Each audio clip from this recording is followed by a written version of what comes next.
warahmatullahi wabarakatuh. Kami di sini dari kelompok 4 dari kelas manajemen publik B1 dengan dosen pengampu Ibu Selvi. Kami di sini akan mempresentasikan hasil diskusi kelompok kami mengenai salah satu instansi pelayanan publik yang ada di Jember, yaitu Dukcapil Jember.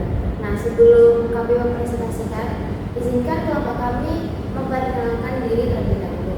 Saya Maya Cantika dengan akhiran 1006. Nama saya Sawana Firdaus dengan akhiran NIM 1086. Saya Nasrullah Ilham Ramadhani dengan akhiran NIM 1056. Baik, langsung saja. Yang pertama yaitu deskripsi singkat tentang Dukcapil di Jember itu sendiri.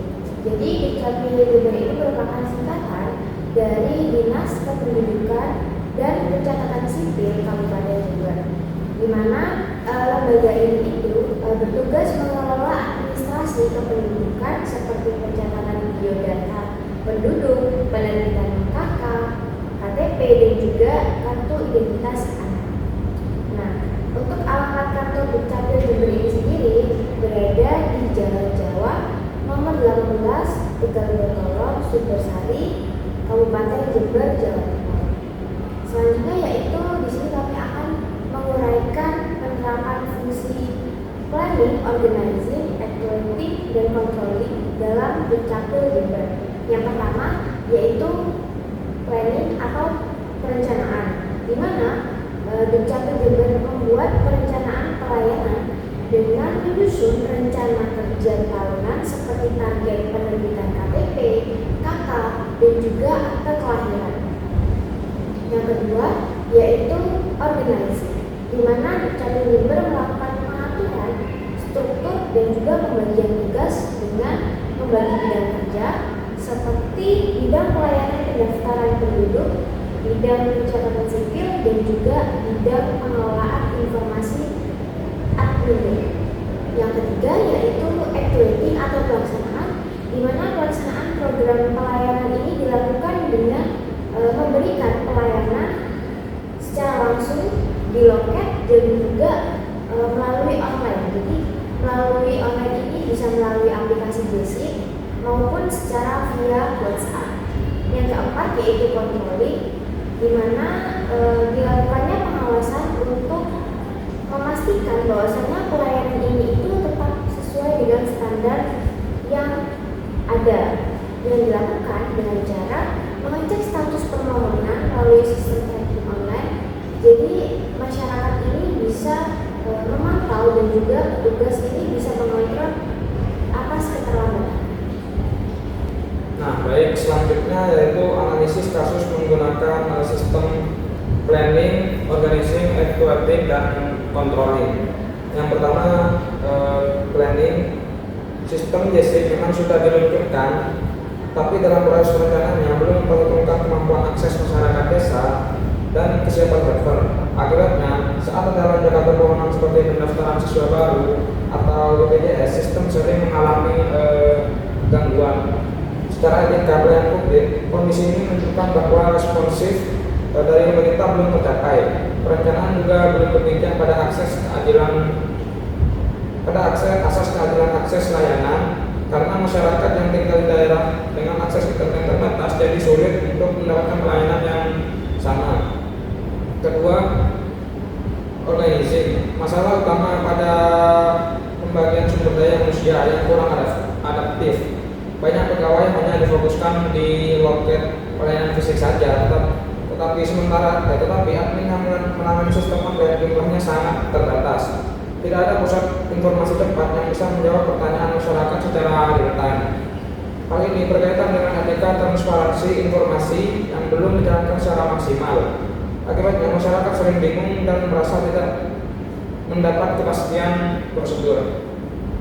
Yang ketiga, tahap evaluating. Dalam pelaksanaan pelayanan yang diberikan petugas masih terkesan kurang humanis. Contohnya, banyak masyarakat yang hanya mendapat jawaban singkat seperti tunggu saja tanpa ada penjelasan waktu dan proses yang selanjutnya.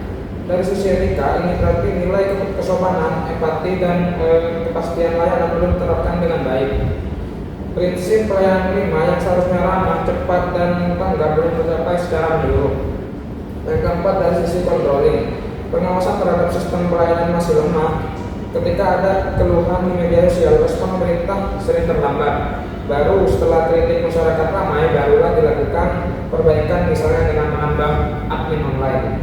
Dari segi etika pelayanan publik, hal ini menunjukkan akuntabilitas dan keterbukaan terhadap kritik belum berjalan optimal.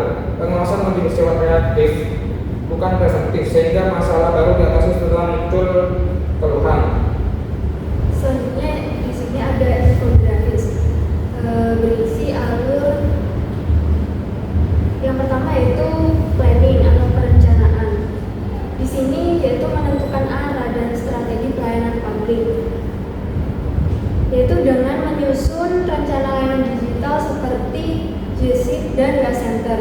Yang kedua yaitu menetapkan target penerbitan dokumen seperti KTP, KK, dan akte. Yang ketiga yaitu membuat SOP dan jadwal pelayanan jemput bola ke desa. Nah, keterkaitan dengan pelayanan publik yaitu menjamin kepastian, pemerataan, dan aksesibilitas layanan bagi seluruh warga. Yang kedua yaitu organizing, yaitu pengorganisasian. Di sini yaitu mengatur sumber daya agar pelayanan berjalan efisien. Penerapannya yaitu dengan pembagian bidang kerja seperti pendaftaran penduduk, pencatatan sipil, data dan informasi. Yang kedua yaitu penempatan pegawai di loket dan admin online. Yang ketiga yaitu pembentukan tim layanan cepat tanggap yang menanggapi di WA Center. Keterkaitan dengan pelayanan publik yaitu mewujudkan koordinasi, keteraturan, dan kejelasan alur layanan bagi masyarakat. Yang ketiga yaitu activating, yaitu pelaksanaan. Di sini yaitu menggerakkan aparatur agar rencana berjalan efektif. Penerapannya yaitu yang pertama pelayanan langsung dan online berjalan secara bersamaan. Yang kedua itu program jemput bola ke desa-desa dan sekolah. Yang ketiga yaitu meningkatkan budaya pelayanan 3S, yaitu salam, senyum, dan sapa.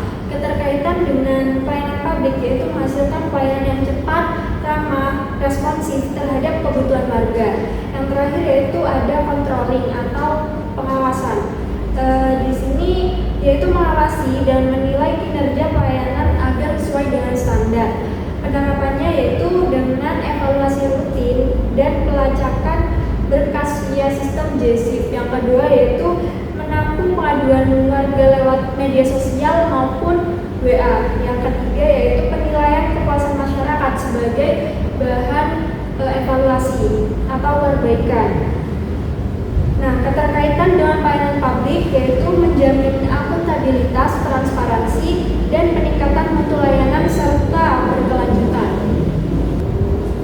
Jadi cukup sekian presentasi dari kelompok kami. Mohon maaf apabila ada salah kata dan kekurangan. Wassalamualaikum warahmatullahi wabarakatuh.